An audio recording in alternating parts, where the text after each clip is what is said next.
తెలిసి ఖురాన్లో సూరా అల్ మాఊన్ 107వ సూరా మీరే తెరిచి చూడండి. 107వ సూరాలో అల్లాహ్ సుబ్హానహు వ తఆలా ఏం తెలియజేస్తున్నాడో అల్లాహు అక్బర్ మీరే తెరిచి చూడండి, మీకు అర్థమవుతుంది. కొంతమంది యొక్క నమాజ్ వారి ముఖాన కొట్టబడుతుంది. కొంతమంది నమాజు చేసిన నరకంలో వైలనే స్థానం వారి కోసం ఉందని చెప్పడం జరుగుతుంది. ఆ నమాజులు ఎవరు? నమాజు చేసినా కూడా వారికి ఆ పరిస్థితి ఎందుకు వస్తుంది? నమాజు చేసిన వారికి ఆ పరిస్థితి వస్తుంది అని అంటే నమాజు చెయ్యని వారి పరిస్థితి ఏంటిగా? ఖురాన్లో సూరా అల్ మాఊన్ 107వ సూరా, దాంట్లో ఉన్నటువంటి వాక్యాలు మీరు చదివి తెలుసుకోండి. చిన్న సూరా, కేవలం చిన్న ఆయతలే ఉంటాయి అంతే. మరి మీకు మీరే చదివి దాన్ని తెలుసుకోండి. మరి ఏదేమైతేనేమి మన హక్కులు పాటిస్తూ నమాజ్ చదవాలన్నమాట.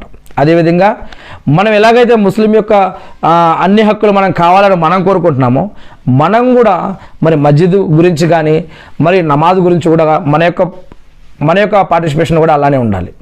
ఏదేమైతేనేమి ఇక్కడ ఎవరి గురించి ఎవరిని మనం ఏలైతే చూపించట్లేదు. ఒక ముస్లింకి ఇంకొక ముస్లింకి ఉన్నటువంటి హక్కు ఏమిటి అంటే, మీకు ఒక్క వాక్యం తెలిసినా కూడా, ఖురాన్ మరియు హదీస్ వాక్యాలు ఒక్క వాక్యం తెలిసినా కూడా మీరు ఇతరులతో దాన్ని పంచుకోండి లేదా తెలియచేయండి అని ప్రవక్త ముహమ్మద్ సుస్లం గారు చెప్పారు. మరి ఖురాన్లో కూడా ఉంది. మీరు ఇది ప్రవక్తల యొక్క పని, అల్లాహ్ సుబ్హానహు వ తఆలా ప్రవక్తల ద్వారా తీసుకున్నటువంటి పని, ఈ యొక్క గ్రంథం యొక్క పని. అందుకే అల్లాహ్ సుబ్హానహు వ తఆలా తెలియజేస్తున్నారు, మీలో ఒక వర్గం ఉండాలి, మంచి చేయమని చెప్పేవారు, చెడుని ఆపేవారు, మరియు మంచి కోసం ప్రోత్సహించేవారు ఒక వర్గం ఉండాలని అల్లాహ్ తెలియజేస్తూ ఉన్నారు. ఏది ఏమైతేనేమి ఇదన్నీ కూడా మన ఇస్లాం కోసమే, ఇవన్నీ కూడా మాటలు.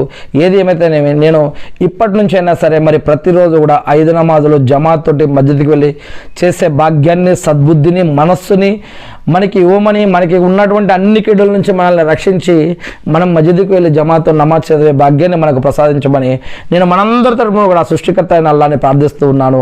అల్లాహ్ మా అందరి తరపున యొక్క ప్రార్థనని స్వీకరించండి వల్ల ఆమీన్. అల్లాహ్ మేము తెలుసో తెలియకో అల్లాహ్ మేము చేసిన తప్పులను క్షమించండి వల్ల. అల్లాహ్ మీరు అర్ రెహమాన్ అర్ రహీం మాలిక్ యౌమిద్దీన్ వల్ల. మీరు అల్లాహ్ మేము ఎప్పటికైనా తిరిగి రావాల్సింది మీ వద్దకే వల్ల. అల్లాహ్ మమ్మల్ని సృష్టించిన వల్ల, మాకు మరణాన్ని ఇచ్చే వల్ల, మాకు మళ్ళా జన్మనిచ్చే వల్ల, మాకు కయామత్ రోజు మళ్ళీ మీ తీర్పు చేసే వల్ల. అల్లాహ్ మేము ఎప్పటికైనా తిరిగి మీ దగ్గరికే రావాలి వల్ల. మా యొక్క పాపాలను క్షమించండి వల్ల. అల్లాహ్ మీరు ఈ సృష్టిలో సృష్టించిన అన్ని ఆపదల నుంచి మమ్మల్ని రక్షించండి వల్ల. సైతానాల నుంచి, జిన్నాతుల నుంచి, మనుషులు చేసే ఆగడాల నుంచి, కుట్రకుతంత్రాల నుంచి, అవమానాల నుంచి, అప్పుల నుంచి, ఆకలి దప్పికల నుంచి, షిర్కు నుంచి, బిదాత్ నుంచి, హరాం నుంచి, ముఖ్యంగా వడ్డీ నుంచి వల్ల, ముఖ్యంగా షిర్కు నుంచి వల్ల మమ్మల్ని రక్షించడం వల్ల. అల్లా మద్యం నుంచి, సిగరెట్, గుట్కా, తంబాకు, జరదా ఇటువంటి చెడు అలవాట్ల నుంచి మమ్మల్ని, మా కుటుంబ సభ్యులని, మీ యొక్క దాసులందరినీ కూడా రక్షించండి వల్ల. ఇటువంటి వ్యాపారాలకి, ఇటువంటి అలవాట్లకి, ఇటువంటి పద్ధతులకి మేమందరం దూరంగా ఉండి